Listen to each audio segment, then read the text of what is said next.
Controle seus pensamentos negativos com as 9 lições estoicas poderosas. Você já sentiu que a sua própria mente é uma prisão? Que aqueles mesmos pensamentos negativos ficam rodando sem parar, roubando sua paz, sua energia e sua alegria de viver? Você deita a cabeça no travesseiro e, em vez de descansar, o que encontra é um tribunal na sua cabeça onde você é, ao mesmo tempo, o réu, o juiz e o carrasco, revivendo cada erro do passado e já antecipando os desastres do futuro. Quantas vezes a ansiedade já te roubou o fôlego? Quantas vezes a preocupação com o amanhã paralisou o seu hoje? Você não está sozinho nessa. Essa é a luta de milhões de pessoas todos os dias, mas... E se eu te dissesse que existe uma saída? E se eu te dissesse que há mais de 2000 anos, os filósofos estoicos criaram uma espécie de sistema operacional para a mente humana, um método testado por imperadores, escravos e soldados, não para eliminar os problemas, mas para construir uma fortaleza interna tão forte que nenhuma ansiedade consegue derrubar. Este vídeo não é sobre pensar positivo de forma vazia. Vamos esquecer essa ideia de que é só colocar um sorriso no rosto que tudo fica bem. Isso é um insulto à sua inteligência e à sua dor. O que vamos explorar hoje é muito mais profundo. É sobre te entregar 9 chaves estoicas, 9 lições práticas e poderosas, para que você se torne o arquiteto da sua mente, e não um prisioneiro dela. Os estoicos, como Marco Aurélio, Sêneca e Epíteto, não eram acadêmicos trancados em torres de marfim. Eram homens de ação. Enfrentaram guerras, exílios, doenças e traições. E a filosofia deles era uma ferramenta de sobrevivência, um escudo para a mente. Eles nos ensinaram que o sofrimento não vem do que acontece com a gente, mas do que a gente pensa sobre o que acontece. É exatamente nesse espaço, entre o evento e a nossa reação, que mora o nosso poder. Se você está pronto para deixar de ser refém dos seus próprios pensamentos, para transformar o caos mental em clareza e a ansiedade em tranquilidade, fica comigo, porque as 9 lições que eu vou te mostrar não são só teoria. São um mapa para você recuperar o controle e construir sua fortaleza interior. A transformação começa agora. Antes da gente mergulhar na primeira lição, se você também está nessa jornada para fortalecer a mente, venha com a gente. Inscreva-se aqui no canal e ative as notificações. Cada vídeo é um passo a mais rumo à serenidade. E se essa mensagem já fez sentido para você, deixe seu like para que ela chegue a mais pessoas que precisam ouvir isso. Lição 1. A dicotomia do controle. Separar o que é seu e o que não é. A primeira e mais libertadora lição do estoicismo é esta: a dicotomia do controle. Epíteto, um filósofo que foi de escravo a um dos mestres mais respeitados da sua época, resumiu a ideia de forma genial. Ele disse: a principal tarefa na vida é esta: separar as coisas em 2 categorias. Primeiro, as que estão fora do meu controle. Segundo, as que dependem das minhas escolhas. Pensa nisso um pouco. Quanta energia, quanto sofrimento e quantos pensamentos negativos nascem da nossa teimosia em tentar controlar o incontrolável. A gente fica ansioso com o que os outros vão pensar, se irrita com o trânsito, sofre com a possibilidade de ficar doente, se preocupa com a economia. Tudo isso, na essência, está fora do nosso controle direto. O estoico não é alguém que desiste de tudo. Pelo contrário, ele é radicalmente focado. Ele entende que tentar mudar o que é externo é como gritar com uma tempestade esperando que ela pare. É a receita perfeita para a frustração. Em vez disso, ele direciona 100% da sua energia para o único lugar que ele realmente manda: suas próprias escolhas, seus julgamentos e suas atitudes. Imagina que você tem uma apresentação importante no trabalho. Você não controla se o seu chefe vai gostar, se os colegas vão prestar atenção ou se o cliente vai fechar o negócio. Tentar controlar isso só gera ansiedade. Mas o que você pode controlar? A qualidade da sua pesquisa, as horas que você dedica para treinar, a clareza dos seus slides, a sua pontualidade e a sua atitude na hora de apresentar. O pensamento negativo aparece justamente nessa brecha entre o que a gente acha que controla e a realidade. E se eles me acharem um incompetente? E se eu gaguejar? O estoico corta isso pela raiz e perguntando: nessa situação, o que está sob o meu comando? A resposta é sempre interna. Você pode se preparar da melhor forma possível. O resultado, porém, não te pertence. Aplicação prática. A partir de hoje, quando um pensamento negativo sobre uma preocupação aparecer, pare. Pegue um papel e faça uma linha no meio. De um lado, escreva sob meu controle. Do outro, fora do meu controle. Liste tudo o que te aflige em cada coluna. Você vai ver que a lista de coisas fora do seu controle é enorme. Agora, olhe para a outra lista. Essa é a sua lista de tarefas. O resto é só ruído. Como dizia Sêneca, quem sofre antes do necessário sofre mais do que o necessário. Foque no que você pode fazer e transforme a ansiedade paralisante em ação. Essa é a primeira chave. Lição 2. Observar os pensamentos sem se tornar eles. A segunda lição nos leva para um mergulho ainda mais fundo. Os estoicos eram mestres no que hoje a gente chama de mindfulness. Eles nos ensinam a observar nossos pensamentos como um cientista curioso, sem julgamento. Imagine que seus pensamentos são nuvens passando no céu. Algumas são escuras e assustadoras, outras são leves. Você é o céu azul, sempre ali vasto e imutável. As nuvens vêm e vão, mas elas não são o céu. Da mesma forma, um pensamento como "eu sou um fracasso" pode surgir na sua mente. O nosso erro é nos fundirmos com ele, acreditar nele e deixar que ele defina quem a gente é. O que o estoico faz? Ele dá um passo para trás. Quando o pensamento "eu sou um fracasso" aparece, ele o observa e diz para si mesmo: olha só, um pensamento de fracasso passando por aqui. Ele o reconhece, mas não o convida para entrar e morar na sua mente. Ele entende que sentir tristeza não é a mesma coisa que ser uma pessoa triste. Lutar contra um pensamento negativo é como lutar em areia movediça. Quanto mais você se debate, mais fundo você afunda. A resistência dá poder ao pensamento. Já a observação sem apego tira o poder dele. Ela deixa o pensamento ir embora por conta própria, como uma nuvem seguindo seu curso. Isso quebra o ciclo da ruminação. Um pensamento negativo gera um sentimento ruim, que por sua vez gera mais pensamentos negativos. Ao simplesmente observar o primeiro pensamento, você corta a corrente antes que ela te arraste. Aplicação. Prática. Comece a praticar a narração do pensamento. Durante o dia, sempre que um pensamento negativo forte aparecer, em vez de se deixar levar, narre-o em terceira pessoa. Em vez de pensar, eu não vou conseguir fazer isso, diga a si mesmo, a mente está gerando um pensamento de dúvida sobre a minha capacidade. Essa pequena mudança de perspectiva cria um espaço valioso entre você, o observador, e o pensamento. Não lute, apenas observe, dê um nome e deixe ir. Com o tempo você vai perceber que você não é os seus pensamentos. Você é o espaço onde eles acontecem. Lição 3. Trocar julgamentos por fatos. Se a dicotomia do controle é a fundação da casa estoica, essa lição é sobre como a gente descreve o que acontece dentro dela. Trata-se de parar de julgar e começar a ver o mundo como ele é, e não como a nossa mente cheia de medos. O Colore. Marco Aurélio, o imperador filósofo, escreveu em seu diário: rejeite sua opinião e você estará salvo. O que ele queria dizer era sobre a camada de julgamento que a gente coloca em cima de quase tudo. Não é o evento que nos machuca, mas a história que contamos a nós mesmos sobre ele. Por exemplo, meu chefe me deu um feedback crítico. É um fato. Agora, meu chefe me humilhou. Ele acha que sou incompetente e minha carreira acabou. É um julgamento. Sente o peso emocional da segunda frase? É ela que alimenta o sofrimento. O estoicismo te convida a se ater aos fatos. Sêneca dizia que somos mais atormentados pela imaginação do que pela realidade. A realidade é que você recebeu um feedback. A imaginação é o castelo de horrores que você constrói em volta disso. Quando um pensamento negativo surgir, se pergunte: o que realmente aconteceu aqui? Quais são os fatos? Sem nenhuma interpretação. Você foi demitido. Isso é um fato. O julgamento é: isso é uma catástrofe. Minha vida acabou. A descrição objetiva permite uma reação lógica. Ok, perdi meu emprego. Qual o próximo passo?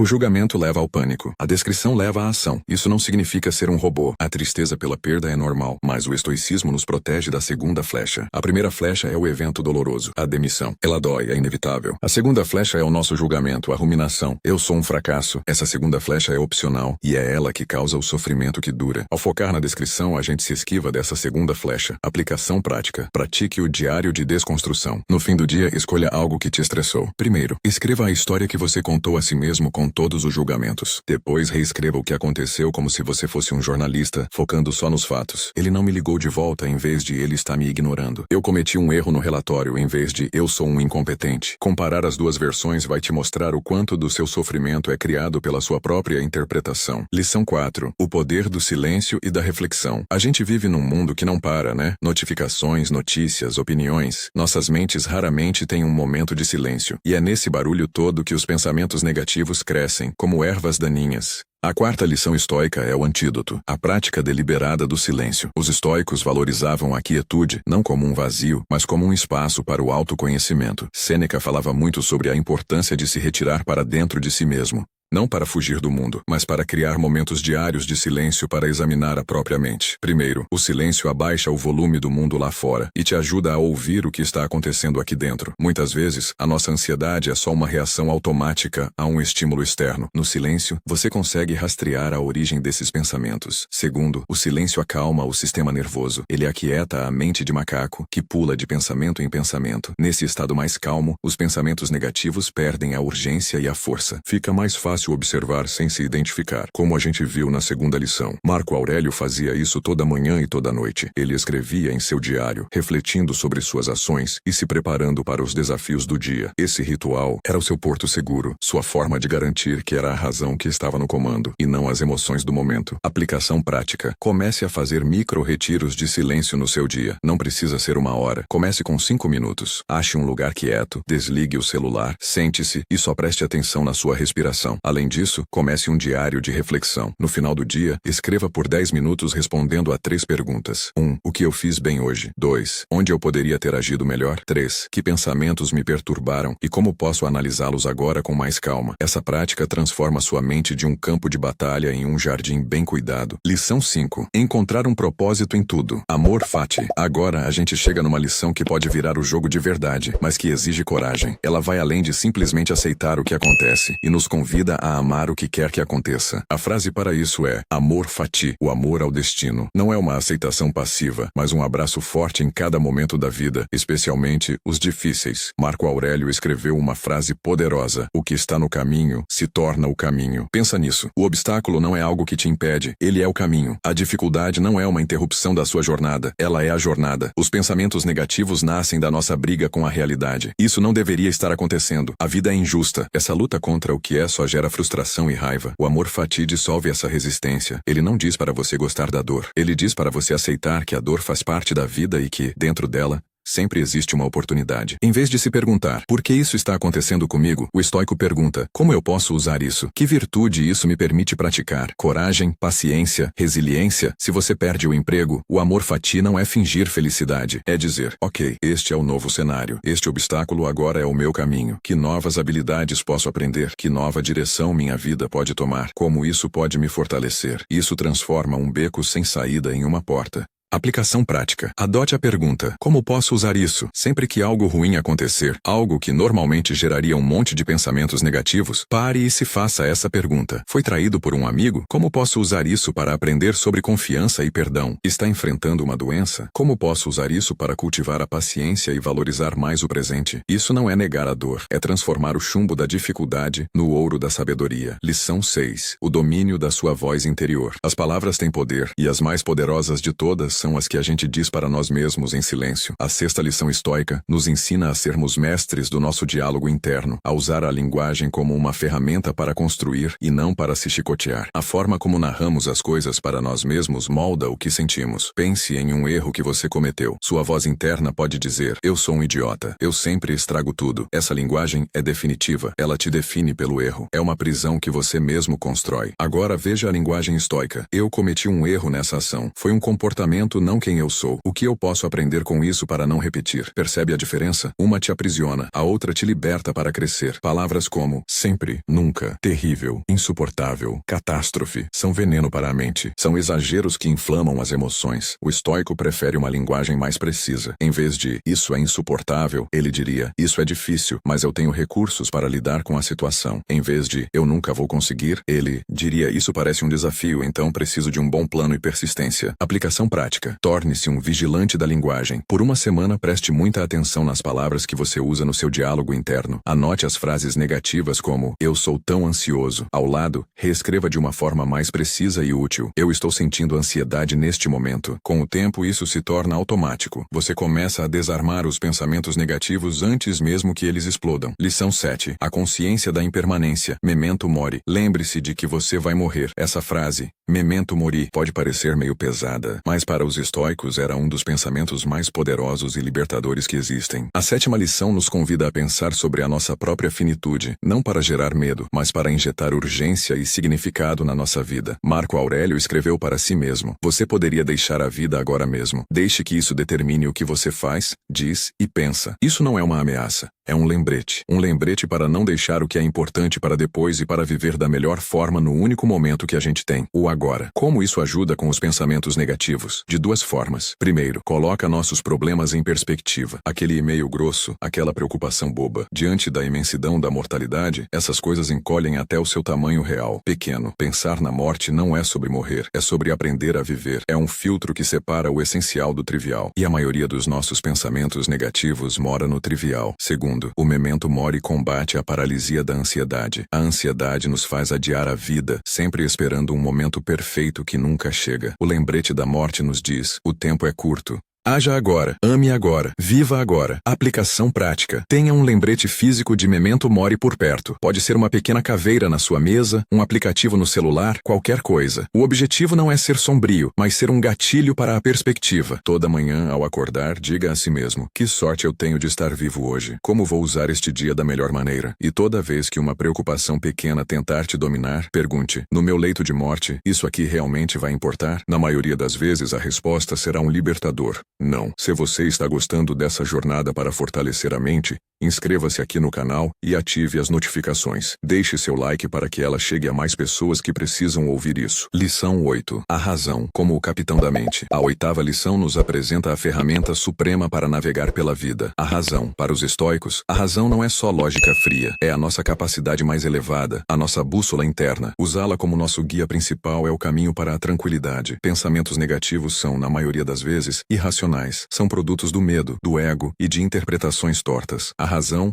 é o capitão do navio que pode nos manter no rumo, mesmo durante a tempestade das emoções. Marco Aurélio via a mente como uma fortaleza. Ele dizia que podemos nos retirar para essa fortaleza a qualquer momento para encontrar paz. Mas toda fortaleza precisa de um comandante. Esse comandante é a razão. Sem ela, a fortaleza é invadida por medos e ansiedades e vira uma prisão. Usar a razão como guia significa passar cada pensamento e impulso pelo seu filtro. Quando a raiva surgir, a razão pergunta: essa raiva é útil? Agir com base nela vai me tornar uma pessoa melhor? Quando a ansiedade sobre o futuro aparecer, a razão lembra da dicotomia do controle. Estou me preocupando com algo que posso ou não controlar? Se posso, vamos fazer um plano. Se não posso, vamos aceitar. Isso não é reprimir as emoções. É entender que as emoções são sinais. A razão é quem interpreta esses sinais e decide o que fazer. Sem a razão, a gente vira escravo das nossas emoções. Aplicação prática. Pratique o exercício da pausa racional. É simples, mas não é fácil. Entre um estímulo, alguém te ofende, e a sua resposta automática, raiva, cria um espaço, uma pausa. Nessa pausa, chame a sua razão e pergunte: qual é a resposta mais sábia aqui? Não a mais fácil, mas a que está alinhada com a pessoa que eu quero ser. Ao praticar essa pausa, você deixa de ser uma marionete do mundo e se torna um agente consciente, guiado pela sua melhor parte. Lição 9. Seja o diretor, não o ator dos seus pensamentos. Chegamos à 9ª e última lição, que amarra tudo o que vimos até agora. É o ápice da prática estoica. Assumir o papel de observador consciente, o diretor da sua própria mente, em vez de ser só um ator arrastado pelo roteiro caótico dos seus pensamentos. Não é o pensamento negativo em si que é o problema. É a nossa crença de que só porque ele está na nossa cabeça, ele é verdade e a gente precisa obedecê-lo. Ser o observador é assumir uma posição de poder. Imagine que sua mente é um palco.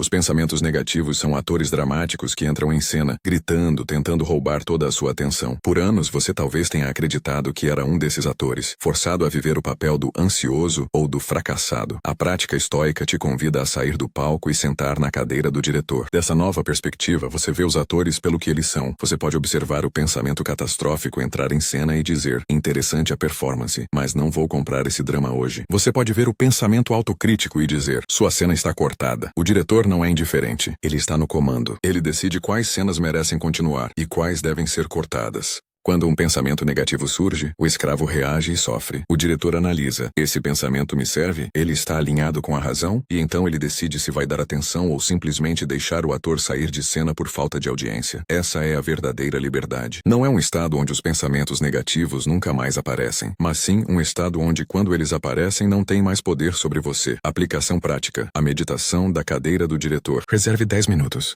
Sente-se em silêncio e feche os olhos. Imagine-se na cadeira de um diretor de cinema, em frente a uma grande tela. A tela é a sua mente. Apenas observe o que aparece nela. Quando um pensamento negativo e pegajoso surgir, em vez de se enroscar nele, diga a si mesmo: estou observando um pensamento de ansiedade. Dê um nome a ele. Em seguida, de propósito, escolha mudar o foco da câmera. Foque na sua respiração ou em um pensamento de gratidão. Cada vez que você faz isso, você reforça seu papel como diretor. Você está treinando a habilidade de comandar a sua própria mente. O que a gente viu aqui não são truques mentais. São os pilares de uma filosofia de vida testada pelo tempo, um sistema operacional para a mente, projetado para criar resiliência e paz. Não importa o que aconteça lá fora, desde a dicotomia do controle até a cadeira do diretor, o estoicismo nos dá um caminho prático para parar de sermos vítimas dos nossos pensamentos. Ele nos ensina que, embora a gente não possa controlar os ventos da vida, podemos aprender a ser o capitão habilidoso do nosso próprio barco. A mudança não acontece da noite para o dia. Isso é uma prática diária. Mas cada vez que você escolhe a razão em vez da reação, a observação em vez da identificação, você coloca mais um tijolo na sua fortaleza interior. Dia após dia, você se torna o arquiteto da sua paisagem mental. O poder sempre esteve com você. O estoicismo só te entrega um manual de instruções. A jornada para o domínio da mente é uma prática contínua. E para te ajudar a se comprometer, eu te convido para o nosso desafio estoico. Aqui nos comentários,